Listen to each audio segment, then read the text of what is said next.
Hello YouTube, and I am back. I might curse this video, who knows, I don't know. But anyway, another bad news has happened yesterday. I just want to have time to process and, kind of, think of what I'm going to say. But if you haven't heard, yes, First Kill was canceled.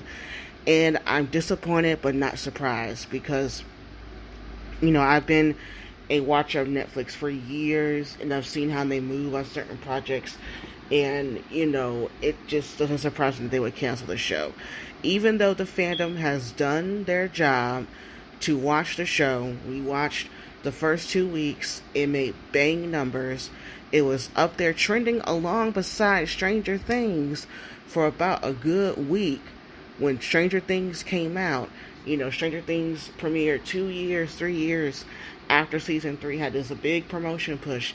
The fact that First Kill was able to hang in with them should have said something, but we should have had the inkling that they did not give a care about the show by the low promotion and by how the show looks. There is no way, there is no excuse on why the budget was this low for First Kill.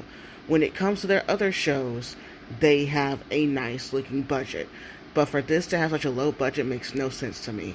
And it really shows me how Netflix has fallen and how they're just the really just dumbest streaming service. Because how are you going to have quality dip like this? And it's not just this show, it's a lot of shows. And you look at other streaming services, they would never have a show with a budget like this. And even besides the budget, it's great that they had actors to rise above this.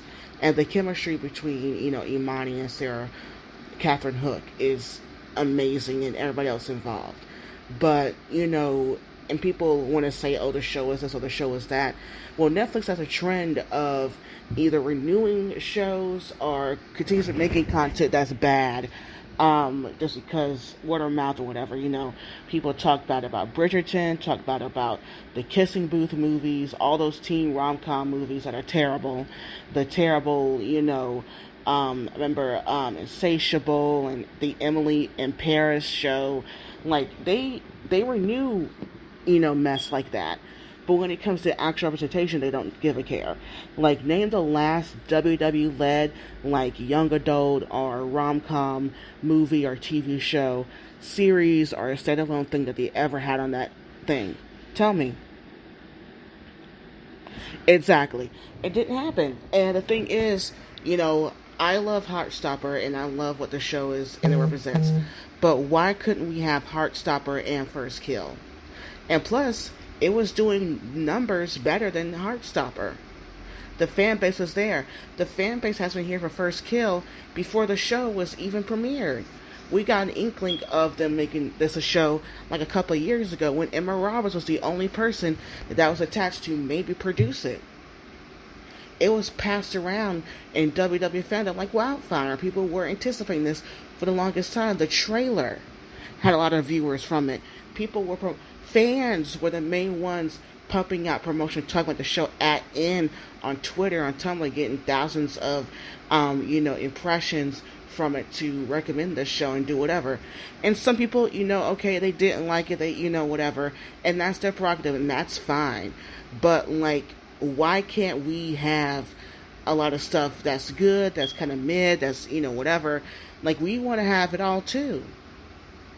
Not everything has to be pitch perfect. Not everything has to be, genre, the biggest television ever, or to have, the best writing in the world to do whatever. I mean, I would love to have that, but that's, considering what we're in now when it comes to specifically WWE content, we're not able to have that. And everything is getting canceled. The WoW was just canceled. Jitterman and Dak, Netflix is not for canceling all the WWE-led stuff and not promoting it. Remember Teenage Bounty Hunters? That was barely promoted. And we didn't know they had WWE stuff until people watched the show. So it's just really heartbreaking that in the media it's mainly Netflix. I'm mainly talking about this because of how much they move the goalposts and like, oh, make sure y'all watch the last episode, make sure y'all do this. Like the fandom, they did everything. You cannot blame fans. And I remember when people were mad a couple of years ago about stuff being canceled from Netflix, and they're like, "Oh, okay, let's do the top 10 list. Let's keep track of the show, and y'all have to watch it and whatever." This first kill fandom did everything. We brought in the numbers. We saw the numbers. It was charting. It was doing well. The fans did everything. But Netflix, I believe, and many people believe, they already made up their mind a month ago or two ago to not even move forward with this project. They saw it as something to throw away. There's something to celebrate and be like, you know what? Let's give it a second chance. Let's give it a higher budget.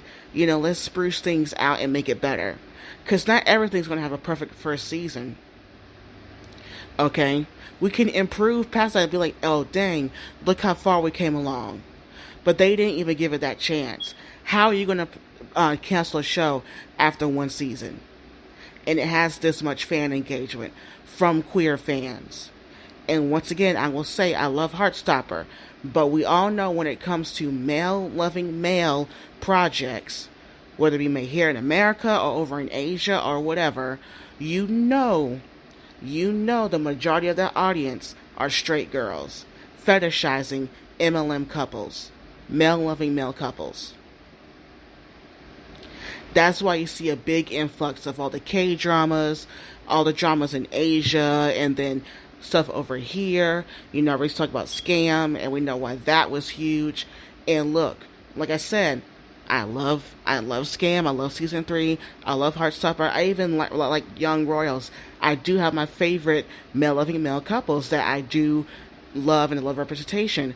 But what I will not ignore is the favoritism over specifically white MLM couples over any WLW, women loving women couples, in media, and how there's more popularity in one and less in the other. When you see women loving women couples have majority queer female fan base, bisexual, lesbian, transgender, non-binary, but I'm mostly speaking to when it comes to queer fandoms and the fan base versus male loving male fan base. Because for some reason, when it comes to lesbian and bisexual stories, we're seen as, they're just friends, or it's not palpable, or there's no chemistry. It's always something. But any male of female project gets the green light or gets all the praise in the world. And trust me, like I said, Heartstopper deserves all the praise. But it's like, why can't we have both? Why can't we have it all? Why can't we have all the first kills and all the Heartstoppers together? Why? That's true LGBTQ content, not just one to rule them all and being like, Heartstopper's the end all the be all, because that's impossible. Or just having it focus on male loving male content. Hell, they even created a show around Patrick Harris, a gay cis white man looking for another gay cis white man. But why can't we have a rom-com show around a lesbian or a bisexual woman or a transgender woman looking for another trans woman or a bisexual woman, lesbian, or whomever? Or non-binary. Why can't we have that? Netflix? Or any other service? I ask that. Why can't they be black? Why can't they be Asian? Why can't they be Latinx, Hispanic, Indian, Muslim? I can keep going. Why can't they? Netflix, once again, is going under. I don't pay for my Netflix account. My mother does.